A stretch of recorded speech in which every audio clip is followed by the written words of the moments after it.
here's a couple tips that will help you keep your sanity while you're mixing. Most importantly, make sure you set up your session file backups for every minute. You need every minute because you don't want to lose 10 minutes or 5 minutes even of your mix because your computer crashed, because it's inevitable when you're using tons of plugins from tons of different manufacturers.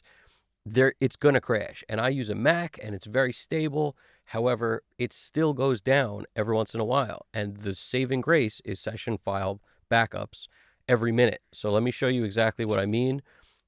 If you come and you had a Pro Tools session, you're in here, you go over to setup, preferences, operations, I have 20 most recent backups, but this is the most important part. Back up every 1 minute. I'm only willing to lose 1 minute of information. And this thing gets reset every once in a while when you have to trash Pro Tools preferences and bring it back, because of some mishap with plugins or whatever.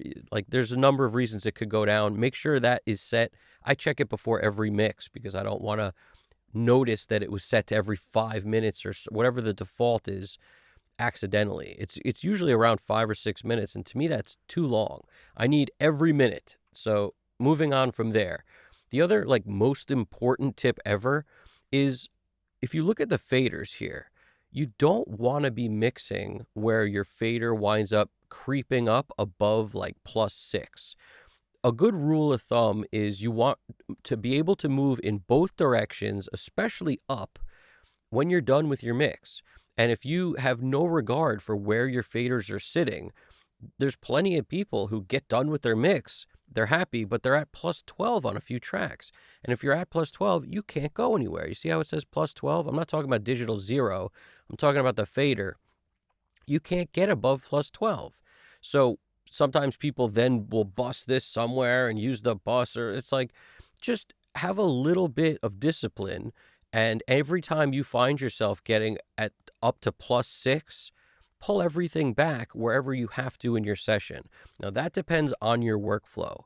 So there's no easy way for me to explain how you should pull your stuff back because I don't know how you work. If I use VCAs, then by pulling a VCA down, it's going to actually lower all the tracks. And typically when I use VCAs, that's what I use them for, to control the volume at the track level. Whereas if I don't use VCAs, I might send my tracks to an auxiliary bus. And then if I needed to gain some headroom back, I might just lower my tracks at the bus level. And that would bring everything down prior to getting into my mix bus. It would also keep the sound the same if I had built a sound going from the tracks being sent to the buses, maybe hitting some compression or something on the buses. At that point, if I just bring the buses down, it doesn't change the sound going in. It just lowers the level after the compressor or whatever's on the buses. You get me? So I think a lot of people work in that way in groups because of that. And that's all fine. Where if you do work like that, it's totally fine. All you got to remember is that if you bring down the buses, you're good. And if you keep your tracks disciplined so you never go up to +9 even, because that's not enough. You need enough room to be able to maneuver if you get done with your mix, and then you just need one little change. You can't have anything where you can't move it. It's actually the worst thing you could possibly have happen, because then you're forced to sort of bring things down, and don't be surprised if things sound different after you're happy with the mix. And that's the worst possible thing. You want to, before you're happy with the mix, bring things down because you're not happy yet. So it's okay if you bring it all down to a manageable level and then you rebalance stuff to get happy, you're good. So it's all about the discipline. It will make you happy in the end.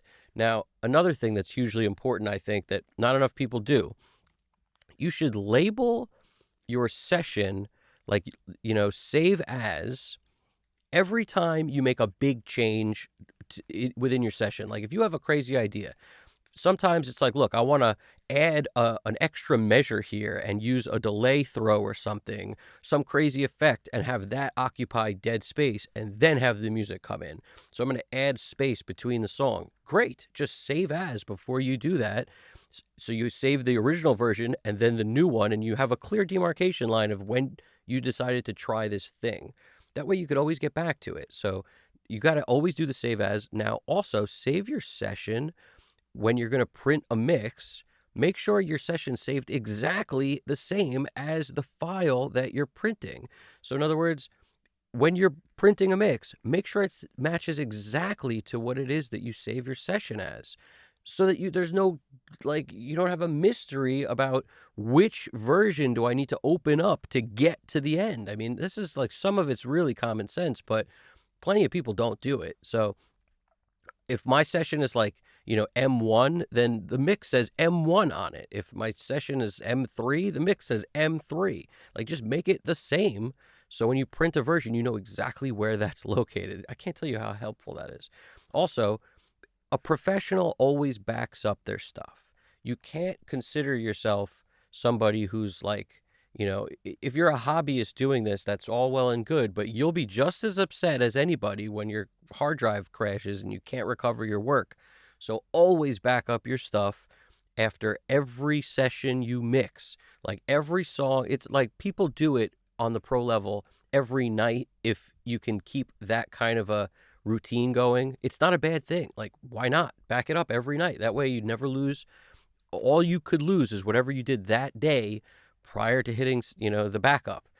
If you do it that way, it's way better than every week. And then you got to remember every week. So sometimes it becomes every month. Trust me when I tell you, that's a recipe for disaster, because there'll be some times where you'll lose a hard drive and it's been a month or two and now you're really pissed. So these are like ways to keep mental sanity while you're mixing. Another thing, every time you download a new plugin, back up your entire system prior to that, so that you can always, if you have to, delete that plugin and restore that backup if it all of a sudden causes your system to malfunction in some crazy way. That happens. So every time before I download a new plugin, I back up my system. It's worth it.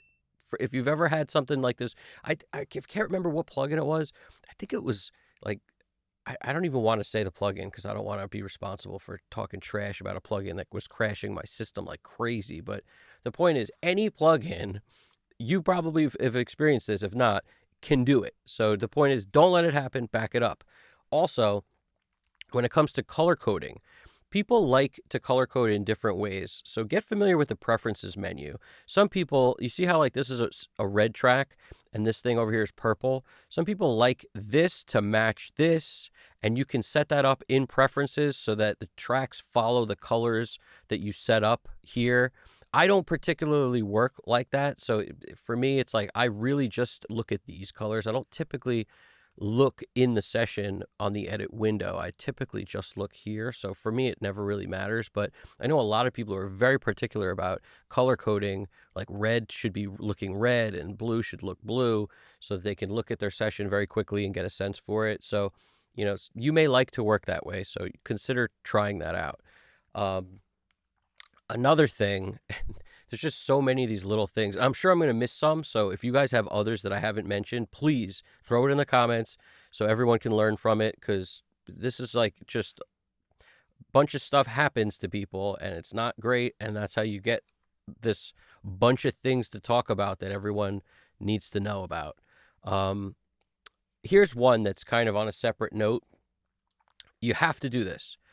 Whenever you finish work for anyone else, I want you to assume that they love it. Now, this especially applies when they don't get back to you. Assume that they love it and they just have their life to deal with and they will get back to you soon. Never assume the negative, that they don't like it and that's why they're not getting back to you. Never assume that.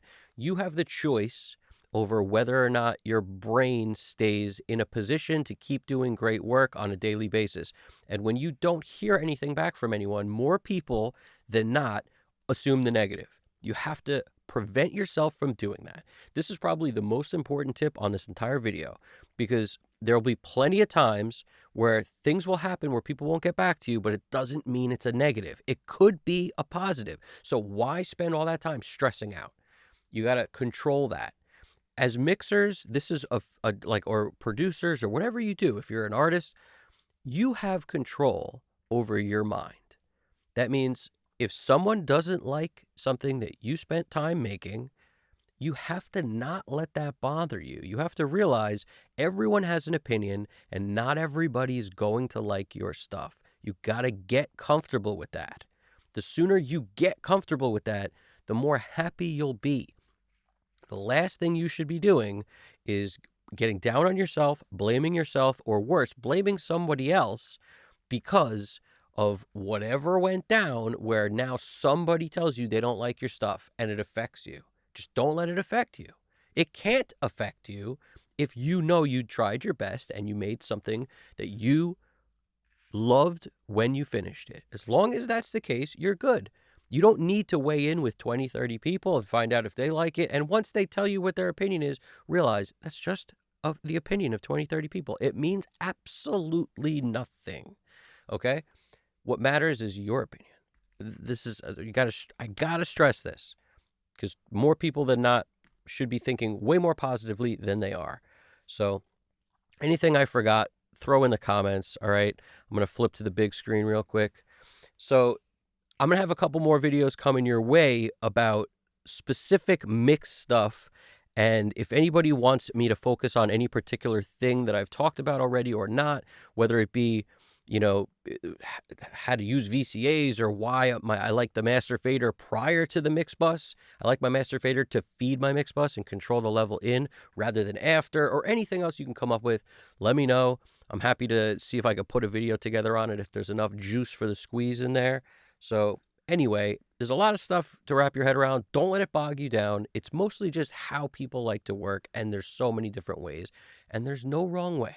So do the crazy stuff. If you think you have some crazy idea, always try it. Always try it. You'll never know how good it could be unless you do the crazy thing. And never hold back from doing something crazy because you think a client won't like it or because you think somebody's gonna, they just want straight ahead, whatever. Nobody really knows what they want. Rick Rubin said it best, the audience comes last. That includes people who are actually not going to know what it is that you're going to give them. So I've often thought about this a few ways. If it's a producer who's like a name guy or a guy who, is if he spent a lot of time thinking about stuff and then you get it to mix, there's probably less freedom for you to do what you want to do.